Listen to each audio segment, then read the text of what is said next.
ప్రకటన కర్ణాటక అసెంబ్లీని కుదిపేసింది. ఒక్క ఇష్యూ కర్ణాటక రాజకీయాలని షేక్ చేసేస్తుంది. అదే హనీ ట్రాప్.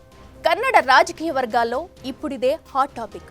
కేంద్ర నేతలతో సహా 48 మంది ఎమ్మెల్యేలు హనీ ట్రాప్కు గురయ్యారనే చర్చ పెద్ద రాజకీయ దుమారానికి దారితీసింది. దీనిపై అసెంబ్లీ సాక్షిగా హోం మంత్రి ప్రకటన చేయడం మరింత సెగ పుట్టించింది. మినిస్టర్ పేల్చిన హనీ ట్రాప్ బాంబుతో ఉన్నత స్థాయి దర్యాప్తు కోసం డిమాండ్లు వెల్లువెత్తుతున్నాయి.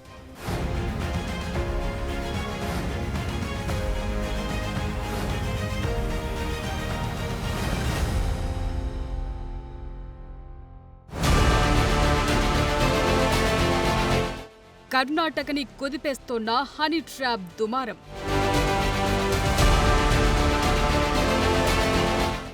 48 మంది నేతల వీడియోలు రెడీగా ఉన్నాయా?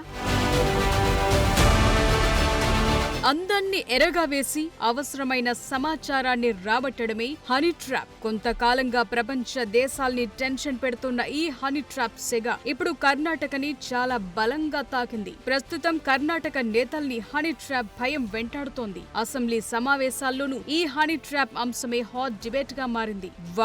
వలపై ఎమ్మెల్యేలు ఆందోళన వ్యక్తం చేస్తున్నారు. బీజేపీకి చెందిన 2 ఎమ్మెల్యేలు ఓ అడుగు ముందుకేసి సిద్ధరామయ్య ప్రభుత్వమే హనీ ట్రాప్ ఫ్యాక్టరీని నడుపుతోందని ఆరోపణలు చేయటం చర్చనీయాంశంగా మారింది. ఈ సెగల్ని మరింత పెంచేలా సాక్షాత్తు ఓ మంత్రి హనీ ట్రాప్ గురించి అసెంబ్లీ వేదికగా ప్రకటన చేయటంతో రాజకీయంగా తీవ్ర దుమారమే రేగింది. కర్ణాటకకు చెందిన కొందరు జాతీయ నేతలతో పాటు 48 మంది ఎమ్మెల్యేలు హనీ ట్రాప్ కి చిక్కారని బాంబు పేల్చారు. ఇది కర్ణాటక రాజకీయాల్లో కలకలం రేపింది.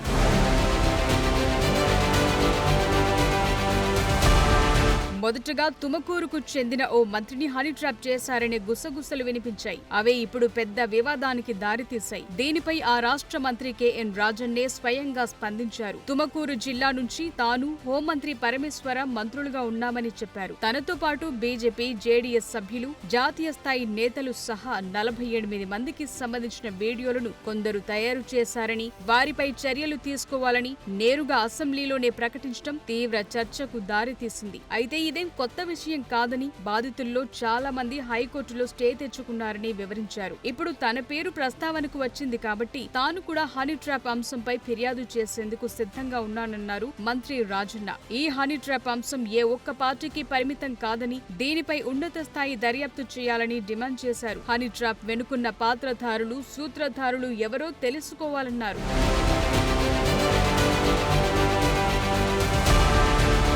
మరో మంత్రి సతీష్ జార్కిహోళీ కూడా హనీ ట్రాప్ వ్యవహారంపై కీలక వ్యాఖ్యలు చేశారు. ఇటీవలే 2 మంత్రులపై హనీ ట్రాప్ ప్రయత్నాలు జరిగాయని ప్రకటించారు. వారికి సంబంధించిన అభ్యంతరకర వీడియోలన్నీ సీడీలు, పెన్ డ్రైవ్ల్లో నిక్షిప్తమై ఉన్నాయని బాంబు పేల్చారు. బాధితుల్లో అధికార పక్షం సహా ప్రతిపక్ష సభ్యులు కూడా ఉన్నారని చెప్పారు. సీఎం సిద్ధరామయ్యకు అత్యంత సన్నిహితుడు, సహకార శాఖ మంత్రి కెఎన్ రాజన్న పైన 2 సార్లు హనీ ట్రాప్ జరిగిందని, దీనిపై హోంశాఖ దర్యాప్తు ప్రారంభించాలని కూడా మంత్రి సతీష్ ప్రకటించారు. 20 ఏళ్లుగా నాయకుల్ని వలలో దించడం కామన్ అయిపోయిందన్నారు. ఈ తరహా రాజకీయాలు సరికాదని, కొందరు తమ రాజకీయ ప్రయోజనాల కోసం హనీ ట్రాప్ చేయిస్తున్నారని ఆరోపించారు. గతంలో తనపై 2 సార్లు హనీ ట్రాప్ కి ప్రయత్నించినా అవి బెడిసి కొట్టాయన్నారు. ఇవన్నీ ఇంతటితో ఆగిపోవాలని మంత్రి సతీష్ అభిప్రాయపడ్డారు.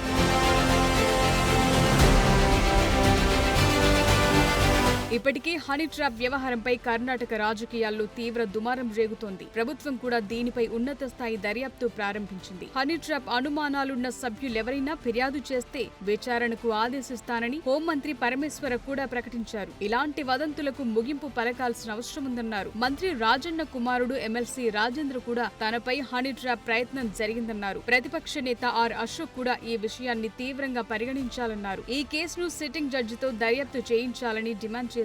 6 నెలలుగా కర్ణాటక రాజకీయ నేతలపై హనీ ట్రాప్ ప్రయత్నాలు కొనసాగుతున్నాయని చెప్తున్నారు. ముందుగా వాట్సాప్ లో కాల్ గాని, మెసేజ్ గాని వస్తుందని, అక్కడి నుంచి వలలోకి దించే ప్రయత్నాలు చేస్తున్నారని వాపోతున్నారు. 2 నెలలుగా ఈ హనీ ట్రాప్ వ్యవహారాన్ని ట్రాక్ చేసేందుకు పోలీసులు ప్రయత్నిస్తున్నారు. దీని వెనుక ఎవరున్నారో కనుగొనేందుకు దర్యాప్తు చేస్తున్నారు. నిధులు ఎవరు సమకూరుస్తున్నారో కనుగొనాలని బీజేపీ నేతలు డిమాండ్ చేస్తున్నారు. దీనిపై లోతుగా దర్యాప్తు జరిపించేందుకు స్పెషల్ స్పెషల్ స్క్వాడ్ ని ఏర్పాటు చేయాలని కోరారు. ఏదేమైనా జాతీయ స్థాయి నేతలతో సహా 48 మంది రాజకీయ నేతలు హనీ ట్రాప్ ఉచ్చులో చిక్కుకున్నారనే చర్చ కర్ణాటక రాజకీయాల్లో తీవ్ర దుమారం రేపుతోంది.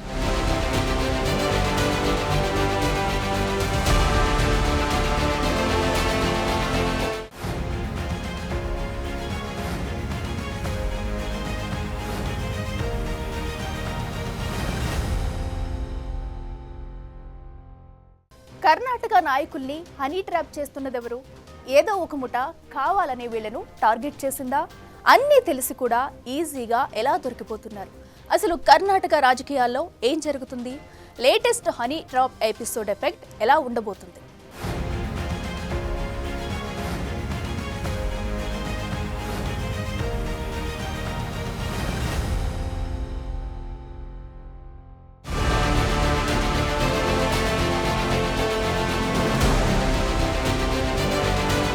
కర్ణాటకలో హనీ ట్రాప్ కేసులు కొత్తేమీ కాదు. అక్కడి నాయకులే 20 ఏళ్లుగా ఈ సమస్యని ఎదుర్కొంటున్నామని చెప్తున్నారంటే పరిస్థితి ఎంత తీవ్రంగా ఉందో అర్థం చేసుకోవచ్చు. గడిచిన కొన్నేళ్లలో ఎంతో మంది నేతలు హనీ ట్రాప్ లో పడి వీడియోలు రిలీజ్ అయ్యాక ముఖం చూపించుకోలేక ఇబ్బంది పడ్డారు. అయినా వారంతా రాజకీయంగా పెద్దగా నష్టపోయిందేమీ లేదు. కొందరైతే ఏకంగా అసెంబ్లీలోనే పోన్ చూస్తూ దొరికిపోయారు. ఇప్పుడు ఆ పార్టీ ఈ పార్టీ అనే తేడా లేకుండా కొందరు నేతలు హనీ ట్రాప్ లో చిక్కుకున్నామని ఆందోళన చెందుతున్నారు.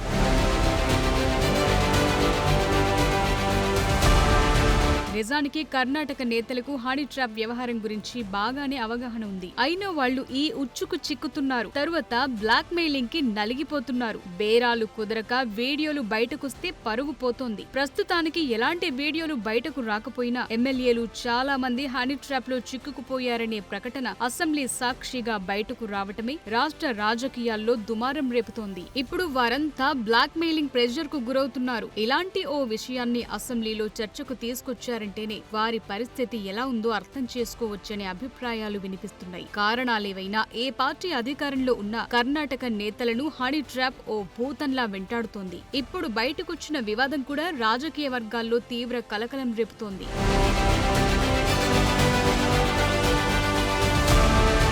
ప్రస్తుతానికి ఈ హనీ ట్రాప్ వ్యవహారంలో ఖచ్చితంగా ఎవరి కుట్ర ఉందనే దానిపై స్పష్టమైన ఆధారాలేవీ లేవు. అయితే దీని వెనుక రాజకీయ కుట్ర ఉందని కొందరు కాంగ్రెస్ సీనియర్ నేతలే ఈ కార్యకలాపాలకు పాల్పడి ఉండొచ్చని బీజేపీ నేతలు ఆరోపిస్తున్నారు. అయితే ఈ కేసుపై ఇంకా దర్యాప్తు జరగాల్సి ఉంది కాబట్టి ఖచ్చితమైన వ్యక్తులు, సంస్థల పేర్లు ఇప్పటి వరకు బయటకు రాలేదు. 2019లో బెంగళూరులో ఓ హనీ ట్రాప్ గ్యాంగ్ ని పోలీసులు అరెస్టు చేశారు. అందులోని మహిళలు, నాయకులు వ్యాపారవేత్తలతో స్నేహం చేసి హోటల్ గదుల్లో వారి కదలికల్ని రహస్యంగా రికార్డ్ చేసేవారని తేలింది. ఇలాంటి వీడియోలు, ఫోటోలను బ్లాక్ మెయిలింగ్ కు ఉపయోగించడం హనీ ట్రాప్ టార్గెటింగ్ లో భాగంగా ఉంటుంది. 2021లో మాజీ మంత్రి రమేష్ జర్కిహోళీ సైతం ఓ హనీ ట్రాప్ కేసులో చిక్కుకున్నారని ఆరోపణలొచ్చాయి. ఈ వ్యవహారం అప్పట్లో రాజకీయంగా పెద్ద దుమారమే రేపింది.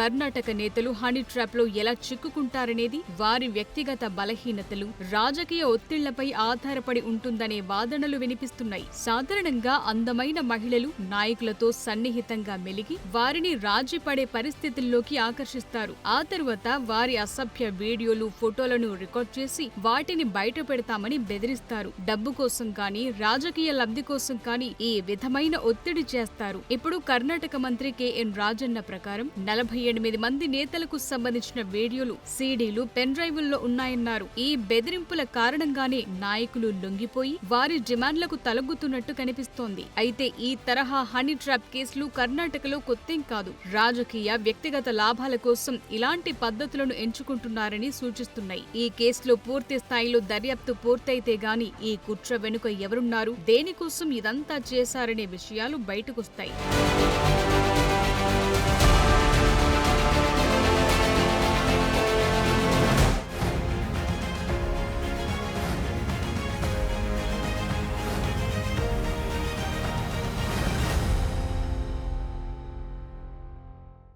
ఈ హనీ ట్రాప్ వ్యవహారం కర్ణాటక రాజకీయాల్లో పెను మార్పులకు దారితీసే అవకాశం కనిపిస్తుంది.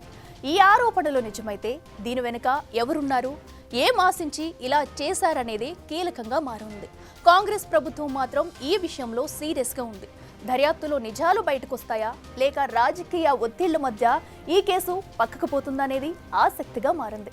మొత్తానికి ఈ ఘటన కర్ణాటక రాజకీయాల్లో ఓ పెను తుఫాను సృష్టించిందనేది మాత్రం నిజం. For more videos like this, subscribe Big TV channel.